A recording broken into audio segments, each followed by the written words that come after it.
Assalamualaikum warahmatullahi wabarakatuh. Alhamdulillahilladzi arsala rasulahu bil huda wad dinil haqq liyuzhirahu 'ala ad-dini kullih wa kafa billahi shahida. Wa ashhadu an la ilaha illallah wahdahu la syarika lah wa ashhadu anna Muhammadan abduhu wa rasuluh. Ya ayyuhalladzina amanu taqullaha haqqa tuqatih wa la tamutunna illa wa antum muslimun. Ya ayyuhan nasu taqu rabbakumul ladzi khalaqakum min nafsin wahidah wa khalaqa minha zawjaha wa bassa minhuma rijalan katsiran wan nisaa wattaqullaha alladzi tasaaluna bihi wal arham innallaha kana 'alaikum raqiba. Ya ayyuhalladzina amanu taqullaha wa qulu qawlan sadida yuslih lakum a'malakum wa yaghfir lakum dhunubakum wa may yuti'illaha wa rasulahu faqad faza fawzan azima. Amma ba'du fa inna asdaqal hadisi kitabullah wa khairal huda huda Muhammadin sallallahu alaihi wasallam wa syarrul umuri muhdatsatuha wa kullu muhdatsatin bid'ah wa kullu bid'atin dhalalah wa kullu dhalalatin finnar. Ma'asyiral muslimin wal muslimat, sidang majelis kajian Masjid Al-Aziz yang semoga Allah berikan keberkahan dunia dan akhirat. Para pemirsa dimanapun berada yang menyaksikan kegiatan ini, yang semoga Allah selalu berikan keistiqomahan pada kita semua untuk selalu ada di atas fitrah. Diri kita tercipta untuk ibadah, karena memang Allah ciptakan kita nggak ada peruntukan lain kecuali li'ibadatihi, beribadah kepadanya. Bicara ubudiyah, bicara sesuatu yang tidak bisa dikembalikan kepada handmade manusia. Makanya Allah berfirman, "Qul," katakan ya Muhammad, amar, perintah, "In kuntum tuhibbunallah fattabi'uni yuhibbukumullah wa yaghfir lakum dzunubakum." Ini ayat viral disampaikan di beberapa kajian sunnah, seakan-akan menjadi sebuah rujukan, cuma mungkin perlu dipahami dengan ilmu. Karena syariat yang diturunkan berbentuk hukum, ketiga 13 tahun pertama dakwah tauhid dikedepankan. Baru bicara dakwah hukum di Madinah, ketika iman manusia ini sudah mulai nampak. Makanya semua syariat berkaitan dengan hukum itu pasti awalnya ya ayyuhalladzina amanu, hai orang yang beriman. Allah enggak panggil ya ayyuhan nas kalau manusia umum, karena tidak semua manusia beriman, tapi setiap orang yang beriman kepada Allah dipastikan kemanusiaannya, agar merasakan bahwa agama ini betul-betul seperti yang Nabi sabdakan, ad-dinu yusrun, agama merupakan sebuah kemudahan. Bahkan beliau bersabda, yassiru wala tu'assiru, bassiru wala tunafiru. Tolong ini jangan cuma diapal doang, dipraktekin. Karena tak terasa betapa banyak ini ayat menjadi ini hadis jadi bumerang buat kita. Ketika Nabi perintahkan bahwa permudahlah manusia, jangan dipersulit, jangan bikin orang lari. Kita merasa bahwa kita enggak membuat orang lari, padahal demi Allah gara-gara ente orang pada lari. Demi Allah, adanya tahapan-tahapan dalam syariat ini akan mendatangkan banyak kebaikan dalam agama. Supaya orang merasakan, wallahi seperti Nabi sabdakan tadi, ad-dinu yusrun, agama merupakan sebuah kemudahan. Makanya ulama menulis pedoman-pedoman penuntutan ilmu. Ada, mungkin antum pernah baca kitab Situd Durar. Ya, ada 6 pedoman orang dalam penuntutan ilmu dengan harapan berujung pada tasfiyah dan tarbiyah. adanya pemurnian agama, adanya perawatan pendidikan dalam agama tersebut. Karena jangankan kita, Rasul pun yang diturunkan Quran harus bermulazamah kepada Jibril setiap Ramadan. Apalagi kita yang mungkin tak terhitung nilai seperti beliau, maka wajiblah kita untuk mengembalikan fitrah bahwa Quran yang kau baca merupakan hudan, petunjuk, bukan cuma sesuatu yang dibaca dan digugurah hukumnya, bukan. Wallahi, ini yang mesti dipahami dengan ilmu. Nah, kita akan bahas sebuah bahasan dengan judul tidak ada yang sulit, karena hukum asal agama bukanlah sebuah kesulitan. Jadi kalau sampai ada orang merasakan sulit dalam beragama, jangan agama yang dikambing hitamkan, pelakunya yang mungkin mesti dipertanyakan. Karena betapa banyak orang merubah hukum, mengijtihadkan menurut pendapat masing-masing. Nggak tanggung-tanggung kalau orang salah ijtihad. Bahkan sahabat Nabi pun bisa dikafirkan, betul? Khawarij kilabun nar. Ini khawarij, anjing-anjing neraka, kata Rasul. Bahkan bacaan Quran sahabatku pun kalah sama mereka. Itu Ibnu Muljam, duta Qurannya Umar Ibn Al-Khattab ketika beliau menjadi khalifah. Dialah orang yang membunuh Ali bin Abi Thalib. Bahkan dengan lantangnya Ali tersungkur, dia pegang Quran, dia katakan, Ali, inil hukmu illa lillah. Hukum ini milik Allah ya Ali. Kayak Ali nggak paham apa yang dia sebut barusan gitu loh. Kebayang ya kalau kita nggak paham tahapan-tahapan dalam beragama. Makanya saya pribadi pernah tersentuh dengan hadis Nabi ketika saya menemukan hadis tersebut dalam kitab ulama. Ketika Nabi menginformasikan hubungan dia dengan Abu Bakar, kata Rasul, "Lau kuntu muttakhidan min ahli al-ardi khalilan, latakhadtu Abu Bakrin khalilan, walakin sahibukum hadza khalilullah."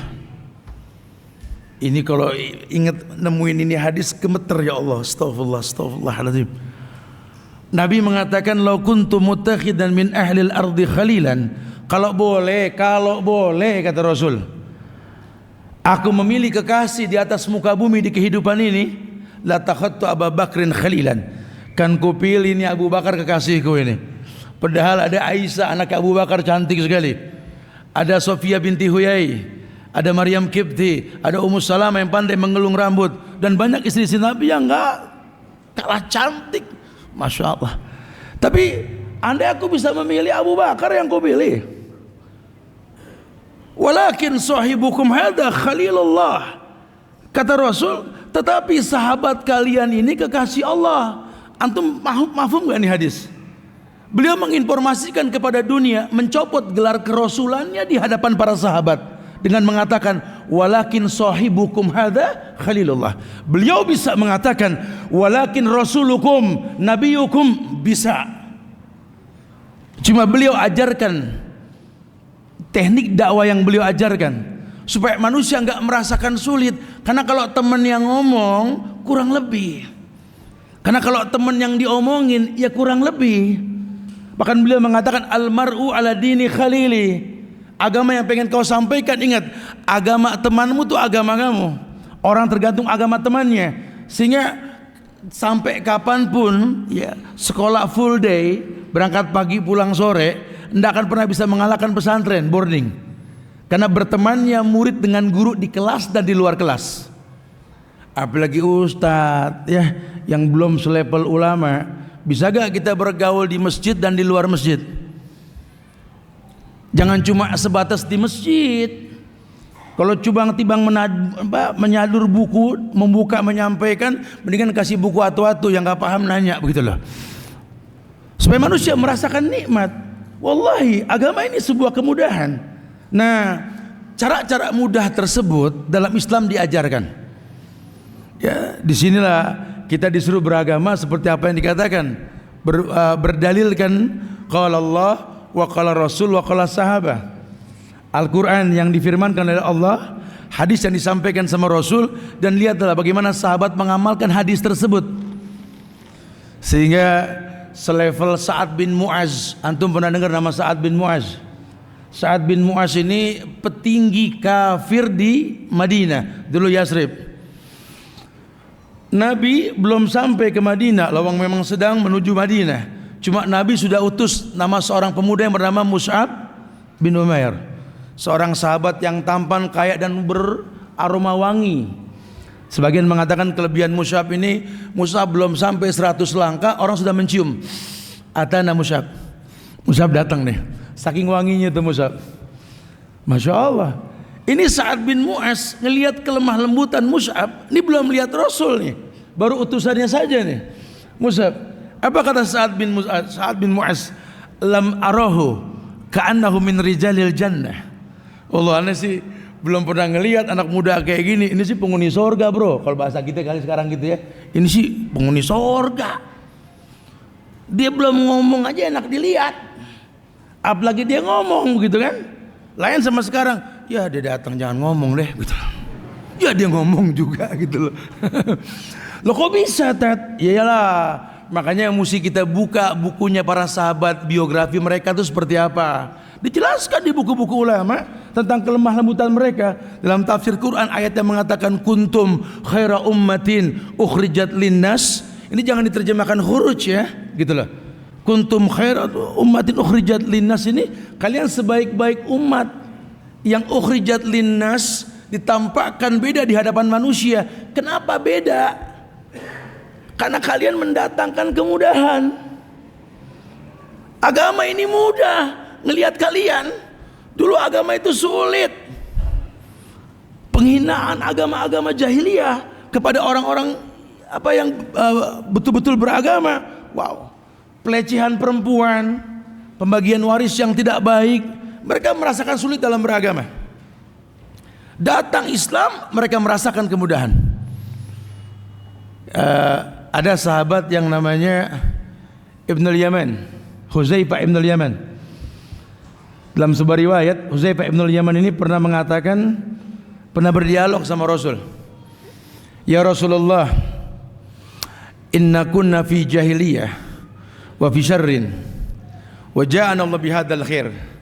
Hal ba'dal khair min syarr. Hadis ini panjang, saya enggak bahas, cuma kupas mukadimahnya aja. Kata sahabat Huzaifah Ibnul Yaman, antum pernah dengar nama Huzaifah? Huzaifah Ibnul Yaman ini yang terkenal dengan Shahibus Sirri, sahabat yang banyak megang rahasia Rasul. Jadi banyak hadis-hadis yang mungkin orang nggak belajar hadis agak aneh kalau dengar hadis dari Ibnul Yaman ini.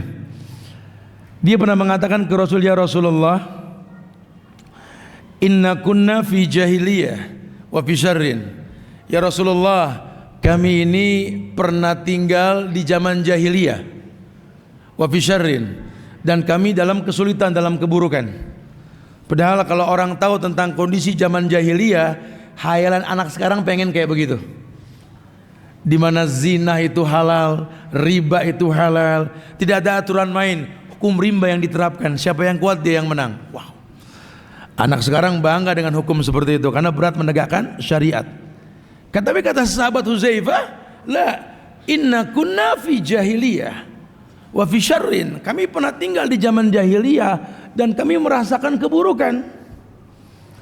Wa ja'ana Allah bihadzal khair. Ulama menerjemahkan hadzal khair huwal Islam. Dan datanglah kepada kami al khair. Ini orang-orang jahiliyah bilang Islam itu al khair. Kayak kita jamaah kalau ketemu ya khair, kefalak, ya khair ya. Kadang ngelihat ente datang tuh solusi buat aneh. Ngelihat muka sahabat tuh seneng kita. Adanya silaturahmi di antara kita. Wa ja'ana Allah bihadzal khair. Allah datangkan al khair kepada kami. Ya Rasulullah, hal ba'da hadzal khair min syarr? Apakah setelah kebaikan ini ada lagi keburukan? Naam. Hal ba'da dzalika syarr min khair? Betul, betul. Terus dari keburukan tersebut datang kebaikan lagi? Naam. Walakin fihi dukhan. Walakin fihi duhan. Akan datang nanti kebaikan setelah keburukan tersebut, cuma remeng. Kok remeng tat? Duhon, asap. Jadi jelas cuma remeng, ada duhonnya tuh, ada remengnya gitu loh. Kelihatannya hukum, tapi kok berat. Dia Islam, tat. Sama sama kita Quran. Cuma gua kalau ngeliat agama dari dia berat amat. Nah itu yang dimaksud gitu loh. Aneh tat, lagi konsentrasi nih tat hijrah, lagi belajar agama. Pas berteman sama dia jadi putur, agama berat gitu. Karena memang ini yang terjadi. Banyak segelintir manusia ini memaksakan kebenaran menurut pendapatnya. Padahal dia juga pernah belajar ayat yang mengatakan al-yawma akmaltu lakum dinakum wa atmamtu alaikum ni'mati wa raditu lakumul islam ad-dina. Ini masyhur. Dalam kitab Tauhid Syekh Muhammad bin Abdul Wahab dijabarkan ayat ini. Ayat penyempurna, ayat selesainya syariat. Itu ayat turun ketika haji wada, haji yang pertama dan terakhir Rasul. Sebagian mengatakan sih idza jaa nasrullahi wal fath, wallahu alam. Tapi itu ayat-ayat terakhir. Ayat yang menjadi sebuah legalitas Tuhan mengatakan kepada manusia al-yawma, yaumnya pakai alif lam, jelas keberadaannya ketika waktu haji. Akmaltu lakum dinakum, aku sempurnakan bagimu agama. Nah, bicara kesempurnaan agama kan Allah yang ngomong langsung. Karena buat Allah kan agama itu ya inna dina indallahil Islam. Islam yang mana? Karena kita tinggal di negeri yang semuanya mengaku Islam, betul?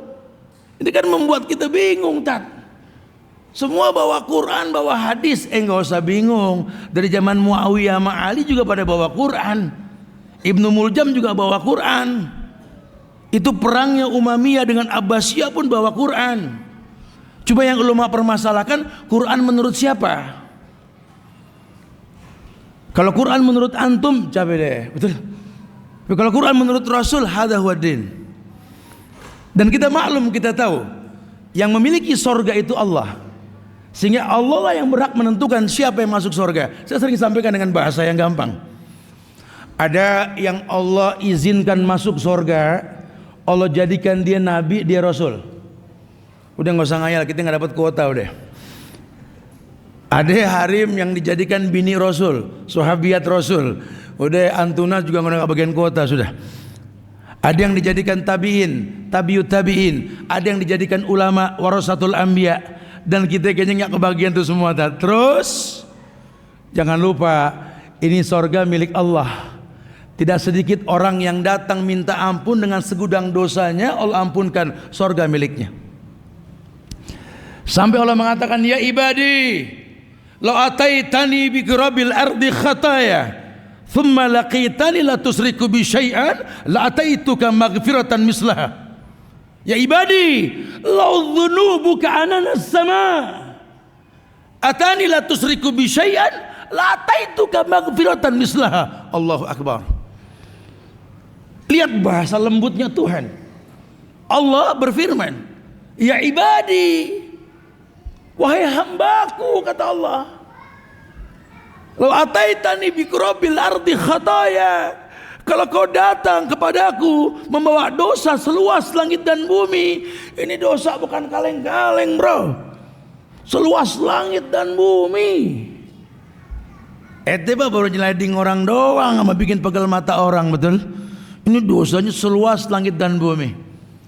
Ente datang ke Allah memohon ampun tanpa ada kesyirikan dalam ritual yang anda mintakan ke Allah. Ini menandakan tauhid. Ya, agama dengan tauhid. Karena banyak banget orang yang terjebak dalam kesyirikan. Mungkin gak syirik besar, bahkan dalam Islam saja seorang alim bisa berbuat syirik karena pengen dibilang alim, dan saya alim, ini kan bahaya.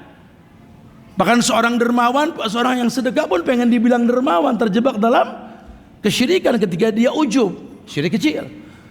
Begitu pula ketika dia mungkin menjadi qari karena pengen dibilang qari. Ini kan berbahaya sekali. Hati-hati. Agama ini berujung pada kata ku anfusakum wa ahlikum nara. Agama ini nggak buat orang lain, untuk dirimu dan keluargamu. Yang lain gimana, Ustaz? Ya kita ngajar, dan ngajar ini bukan kerjaan, ini kewajiban. Beda. Lawang Nabi aja sugul, Nabi kerja, sahabat kerja, ente nggak kerja betul. Ya nggak bisa. Supaya tahu ada arti sebuah kewajiban, sampaikan balighu ani walau ayah, sampaikan walaupun sejumlah, dan jangan bikin orang lari. Karena betapa banyak dialog santai kita membuat orang pegel, akhirnya debat kusir yang ada. Karena agama menurut kita. Oh kalau di masjid anda begini Ustaz, tiap terawih wajib 1 juz. Pantesan cuma sebaris, betul. Lantas fungsi imam di mana? Menghadap makmum. Istawa'tadilu sawwu sufufakum fa inna tasfiyata sufuf min tamamis shalah. Lurus, rapatkan shaf. Rapat lurusnya shaf ini merupakan kesempurnaan dalam salat. Bahkan Umar Ibn Khattab enggak memulai salat sebelum memastikan shafnya itu lurus. Sambil melihat kondisi makmum. Di situ Nabi pun menurunkan dalil Iqra' ma tayassara minal Qur'an, baca yang paling gampang agar orang tertunjuki. Berkait dengan bahasan ini pun ada riwayat yang mengatakan 7 golongan orang-orang yang dilindungi ketika tak ada perlindungan kecuali perlindungan Allah. Salah satunya apa? Wa rajulun qalbuhu mu'allaqun fil masajid. Ada anak-anak muda yang hatinya terikat dengan masjid. Ya, bukan cuma kita usaha untuk enjoy di masjid, masjidnya pun mesti bikin orang enjoy.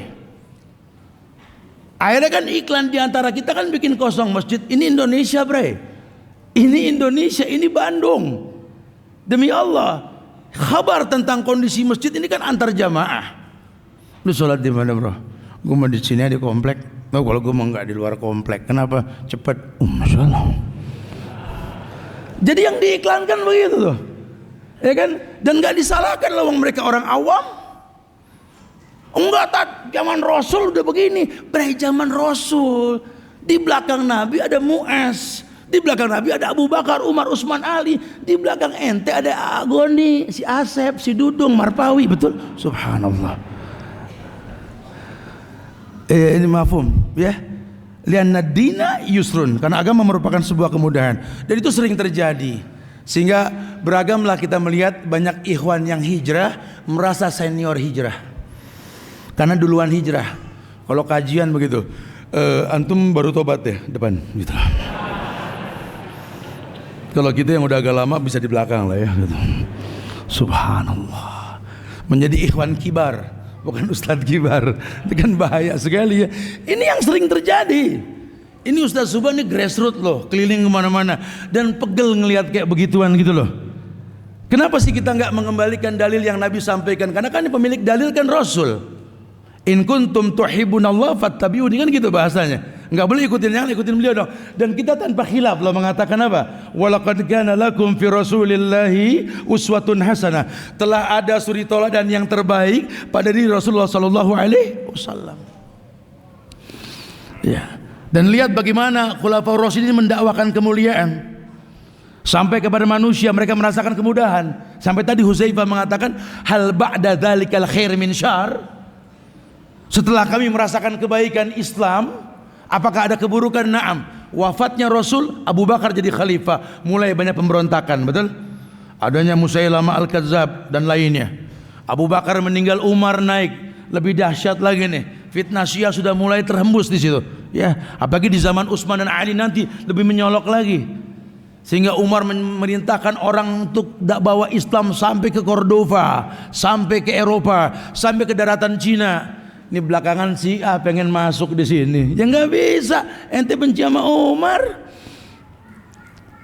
Ya, ini aneh sekali ini. Ya, banyak orang memang beragama pengen dilihat, akhirnya agama jadi berat. Padahal agama merupakan sebuah kemudahan, tidak ada kesulitan. Bahkan setiap orang, bahkan sahabat pernah mengatakan bahwa dulu kami di zaman Rasul, Yahudi, Nasrani melihat muka kami para sahabat bisa masuk Islam. Itu baru ngelihat muka sahabat. Kenapa? Ada simah, di mana arti dari sebuah sabda Nabi yang mengatakan aslih nafsak yasluh lakan nas. Kritisi dirimu, orang lain akan terkritisi. Jangan sampai tingkah laku kita ini berdampak pada orang seakan-akan dia berbaiat kepada kita. Tak ada baiat dalam agama kecuali pada pemimpin, kan begitu bahasanya. Sehingga banyak orang yang taklidiyah, nanya bingung, nggak tanya lebih bingung, nggak ngikut takut nggak enak, ngikut pun deg-degan, serba salah. Agama menjadi sebuah kesulitan. Nah, ulama mencatat, dibuatlah pedoman-pedoman di dalam beragama. supaya orang bisa merasakan betapa indahnya ini agama. Yang pertama, semua buku ulama mengedepankan bab ikhlas. Ya, ala lillahi dinul khalis. Karena milik Allah ini agama yang ikhlas. Agama enggak buat yang lain, cuma buat Allah. Maka kalau buat Allah, ingat Allah tayyib la yaqbalu illa tayyiban. Allah baik, cuma nerima yang baik. Jadi enggak akan pernah ada kebaikan yang Allah berikan sebelum kita membuat sebuah mukadimah yang baik untuk Allah yang maha baik. Ikhlaskan agama hanya untuk Allah. Caranya bagaimana? Karena kalau sudah bab ikhlas, itu kan tauhid tolak wal qasdu, ya, yakni tauhid uluhiyah. Ibnu Qayyim al-Jauziyah dalam kitabnya Madarijus Salikin, beliau mengatakan, aku memandang pemahaman guruku yang mengatakan 3 tauhid, tauhid rububiyah, tauhid uluhiyah, tauhid asma wa sifat. Kata Ibnu Qayyim, kupandang dengan 2 kacamata tauhid tersebut. Yang pertama tauhid ma'rifah wal isbat. Yang kedua tauhid tolak wal qasdu, ma'rifah wal isbat, ma'rifatullah wa isbati asma'ihi. Tauhid yang pertama ini kata beliau di dalamnya ada 2. Tauhid ma'rifah wal isbat, ma'rifatullah wa isbati asma'ihi, mengenal rububiyahnya Allah dan menetapkan nama dari rububiyah tersebut. Baru yang kedua kata Ibnu Qayyim, tauhid tolak wal qasdu, tolak meminta, qasdu menyampaikan maksud. Gimana ente mau minta? Gimana ente mau nyampein maksud ke Allah kalau ente nggak kenal Allah? Dari sekian juta anak Adam yang beragama Islam di era milenial, nggak semuanya apal nama Tuhannya. Makanya nggak heran kalau ada orang kelihatannya khusyuk dalam sholat ke Tuhan yang dia nggak kenal. Banyak. Bukan jaminan Allah, bukan jaminan kita bisa masuk surga dengan sering di masjid. Harus tahu masjid itu rumahnya siapa. Rumah Allah. Allah yang punya nama. Di dalamnya kau meminta kepada Allah. Allah mengatakan walillahil asmaul husna fad'uhu biha. Allah punya nama-nama yang sempurna. Minta dengan nama tersebut. Pernah gak kamu meminta bertawasul dengan nama Allah? Sampai detik ini tidak. Anda beragama dengan zon. Inna ba'da zonni ismun. Pakai prasangka. Perasaan udah bener tat. Ana sama Rasul udah mirip. Masya Allah. Ada kang kambing, teman-teman hijrah. Teman hijrah ini kisah nyata. Ya, alhamdulillah dakwah sampai ke bank konvensional, resign. Sekian tahun nggak ketemu akhirnya, Ustaz apa kabar? Weh baik, alhamdulillah. Masya Allah. Seru udah cipika-cipiki, masya Allah. Tat, alhamdulillah tat. Abis resign nih, anak udah sugu lagi tat. Oh alhamdulillah, jangan nganggur. Harga diri laki itu kerja bro. Wa izzu istignahu anin nas. Jangan nyender sama orang. Iya tat. Ente sugul apa ya? Anak tanya begitu. Gimana ngomongnya ya? Gini tat. Pokoknya ini sugulan anda sekarang mirip sama Rasul. Oh ini orang nomor telepon lu berapa ya? Gue catat dulu bentar. Kenapa ente bisa bilang mirip Rasul? Aneh sekarang bisnis kambing tat kayak Rasul. Astagfirullahaladzim. Kirain apa? Rasul kan ngangon kambing, dagang kambing. Aneh juga tat. Oh toyib mirip. Cuma ntar dulu. Setahu aneh.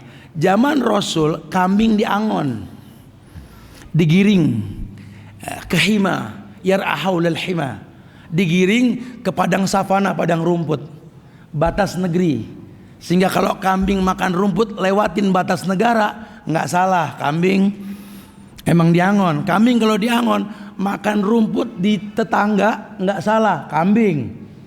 Kalau ente kan kambing dikurung, rumput dicari, betul? Yang ente sabet itu rumput tetangga, lu beda sama Rasul, enak aja. Oke, jangan suka sok-sok mirip, entar dulu. Doa ngacanya boleh sama Rasul, betul. Tinggal laku kita belum tentu sama nih. Ini banyak nih. Banyak. Berapa lama lagi tuh? Detik hitungan ya. Taib ya. Ya kalau nggak sampai keburu aja kita lanjutin pada Isya kali ya. Taib itu aja kali ya. Nanggung sih tinggal berapa detik lagi kali ya? 17 detik. 20 detik. Ngomong apa kita ya. Kita lanjutkan pada Isya nanti ya. Assalamualaikum warahmatullahi wabarakatuh. Alhamdulillah hamdan katsiran thayyiban mubarakan fi كما يحب ربنا ويرضى أشهد أن لا إله إلا الله وحده لا شريك له وأشهد أن محمدا عبده ورسوله أما بعد فإن أصدق الحديث كتاب الله وخير الهدى هدى محمد صلى الله عليه وسلم وشر الأمور محدثاتها وكل محدثة بدعة وكل بدعة ضلالة وكل ضلالة في النار.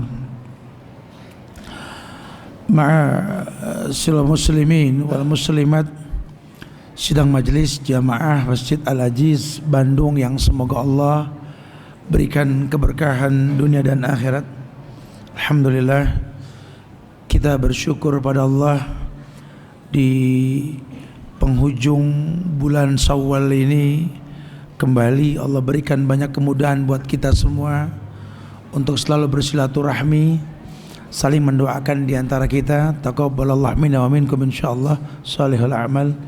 Dan kita berharap mudah-mudahan banyak kebaikan ke depan yang kita lakukan. Karena ritual ibadah di bulan Ramadan yang mungkin kalau hitungan matematik itu berat, puasa 30 hari itu cuma adanya di bulan Ramadan.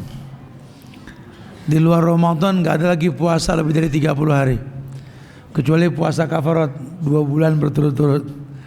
Sisanya antum puasa Ayyamul Bid 3 hari, puasa Senin Kemis 8 hari, puasa Daud 15 hari. Itu sudah paling maksimal ya. Berat terasa 30 hari, ringan kita lakukan karena kebersamaan kita di bulan Ramadan. Begitu pula ritual-ritual yang lain. Maka ketika orang tahu bahwa Nabi perintahkan kita untuk berihtisab, menghitung-hitung kebaikan yang banyak di bulan Ramadan, jangan diterjemahkan kok kebaikan dihitung, bukan. Terpancinglah kita untuk tahu betapa banyak kebaikan yang ditebarkan di dalam bulan Ramadan. Makanya beliau bersabda, idza jaa Ramadan futihat abwabul jannah wa ghuliqat abwabun nar wa suffidatis syayatin wa maradatil jin, kan gitu. Saking indahnya Ramadan itu, datang Ramadan terbuka pintu surga. Antum gak usah ngebahas model pintunya gitu loh. Pintu surga kebuka, model gimana tat? Ini kadang-kadang begitu tuh, kita ruwet sendiri akhirnya nanti. Udah pokoknya memang surga kebuka, Anda gampang berbuat kebaikan walaupun sulit karena Anda sedang berpuasa. Tapi ringan. Entar-entar hatam kita bulan Ramadan, betul? Entar-entar kita bersedekah, oh paling gampang nyari donatur bulan Ramadan, betul? Tanya panitia Al-Aziz, betul? Gampang sekali orang tuh berbuat baik kayak dimudahkan sama Allah gitu, padahal sulit.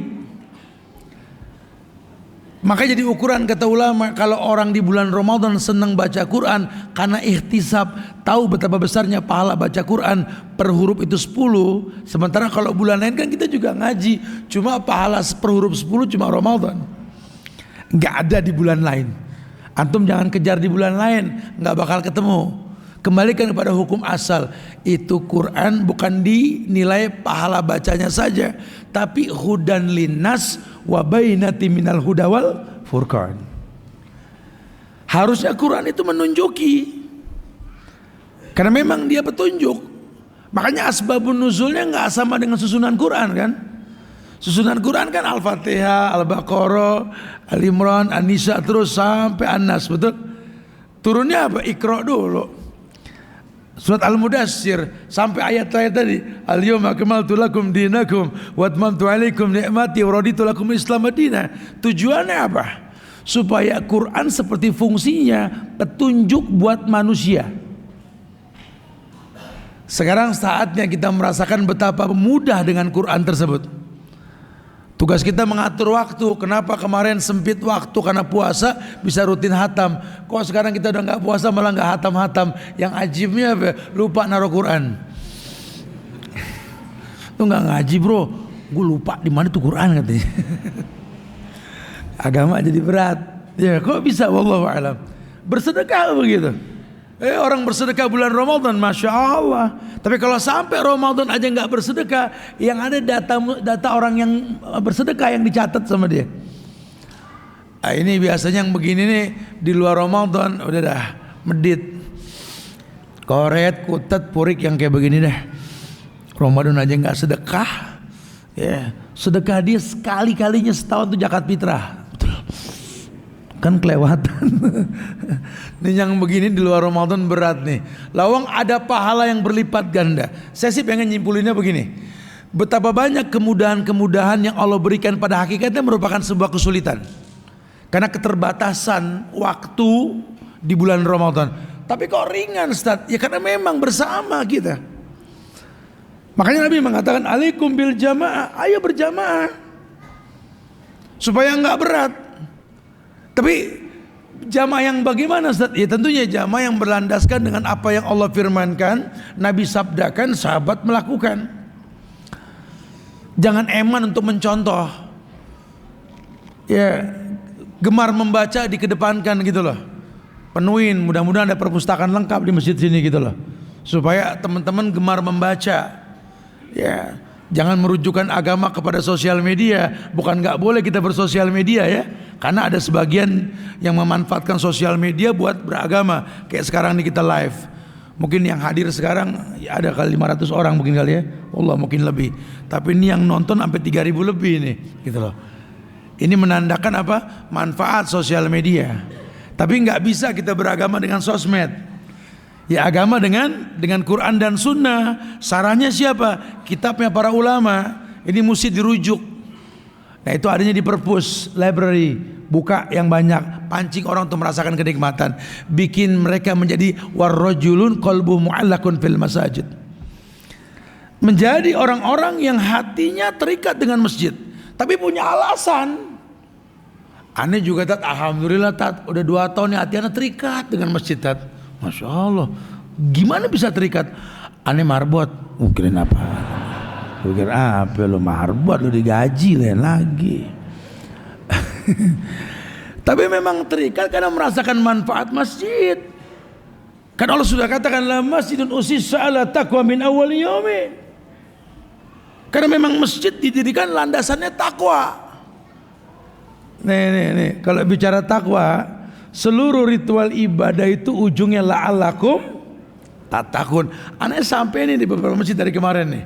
Masalah takwa ini. Takwa itu kayak gapura di sebuah tempat yang banyak pilihan. Karena dengan ketakwaan tersebut Allah berikan 3 hal yang mulia dalam hidupmu. Maka baguskan ritual ibadahmu dengan stabilisasi iman. Kalau ritual ibadahmu bagus, la'allakum tattaqun. Kalian jadi orang yang bertakwa. Kalau kalian sudah bertakwa, yang pertama ya ja'alahum makhrajan, ada solusi. Hidup ini masalah. Itu orang menikah jangan bilang puncaknya cinta, awal masalah.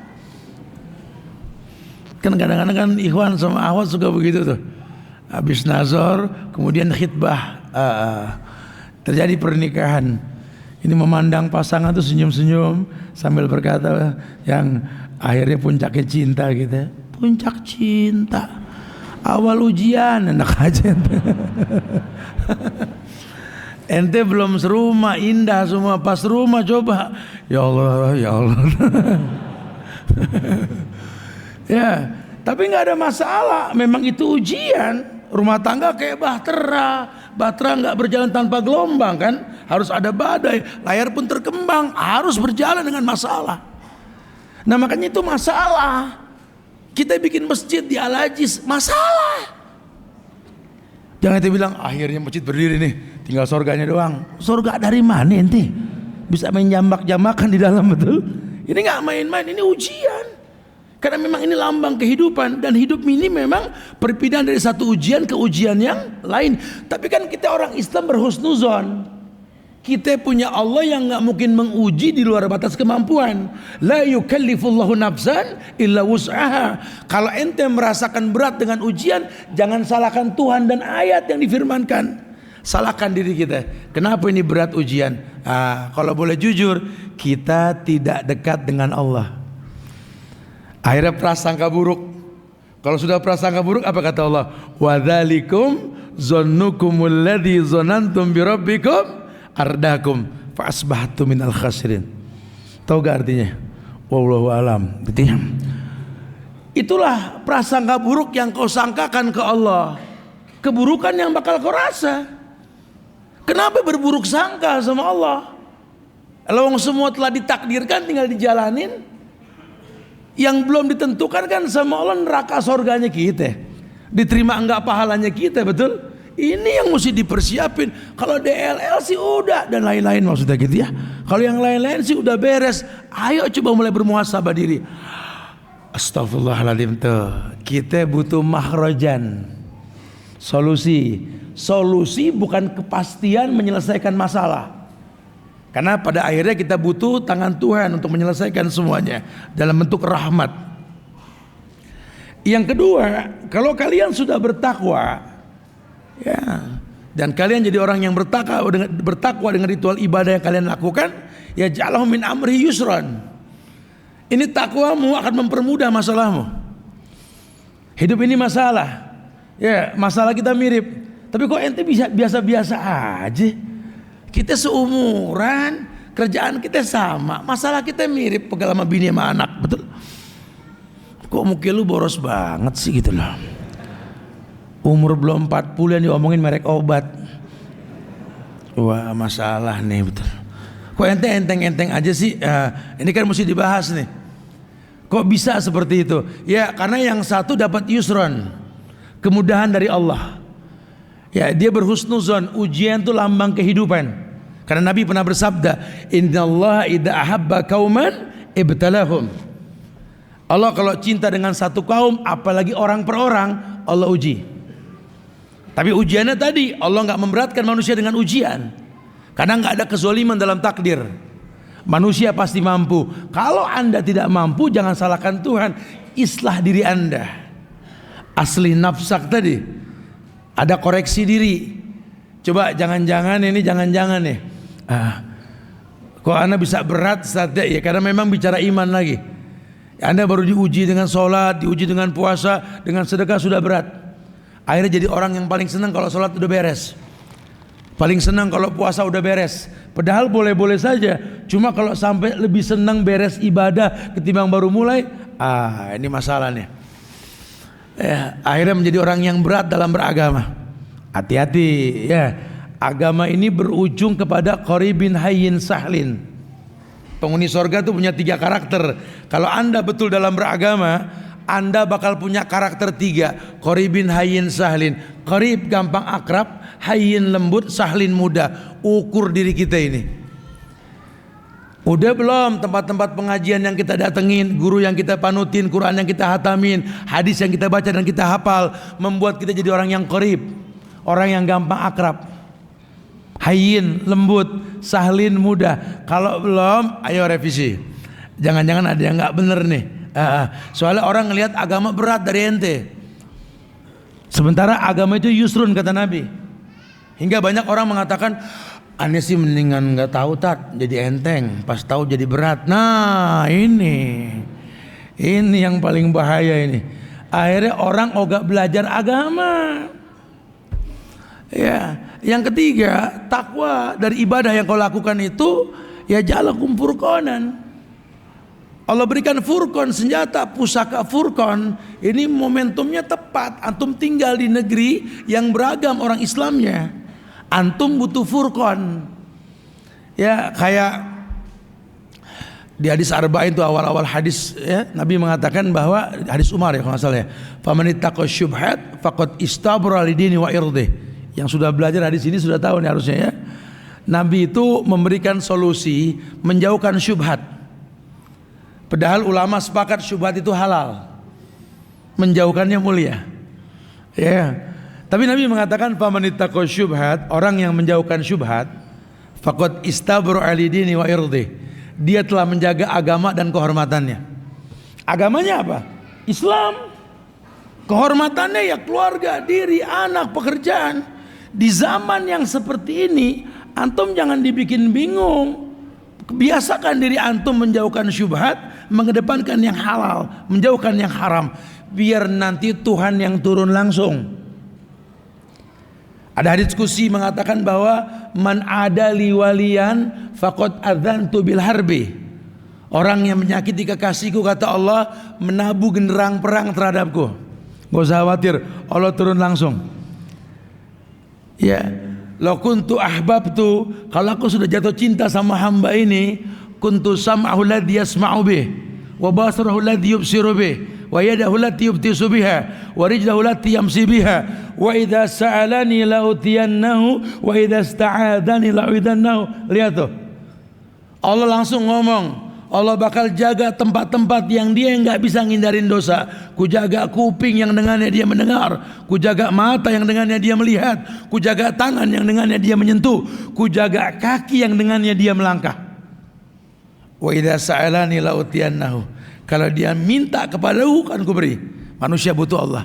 Wa idza sta'adzani la'uidannahu. Kalau dia minta perlindungan kan ku lindungi, kata Allah.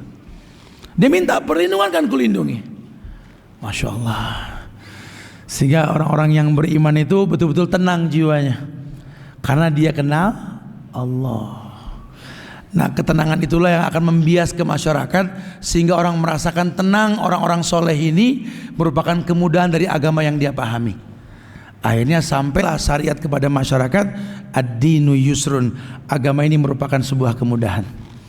Ya, mudah-mudahan kajian singkat ini bisa bermanfaat lah buat anak pribadi lah, ya, buat antum jamaah sekalian. Ya, ayo bismillah. Ramadan belum lama meninggalkan kita. Kebiasaan-kebiasaan baik kita di bulan Ramadan yang sulit kita rasa di bulan-bulan lain. 30 hari enteng, Syawal 6 hari berat, betul. Iya kan? Kita sedekah, makan takjil iftar kayaknya enteng Ramadan. Sekarang buka puasa Senin Kemis sama Syawal, ayamul bid bakhil gitu. Kenapa kita nggak bisa melakukan? Ramadan tantar hatamku sekarang nggak. Ayo islah, mumpung belum lama nih. Jangan-jangan kita beragama cuma sebatas kebutuhan. Loh kok bisa? Yalah, karena yang dia kejar adalah pahalanya, bukan kewajiban yang Allah syariatkan kepada dianya. Masya Allah. Wallahu alam bisawab, ya.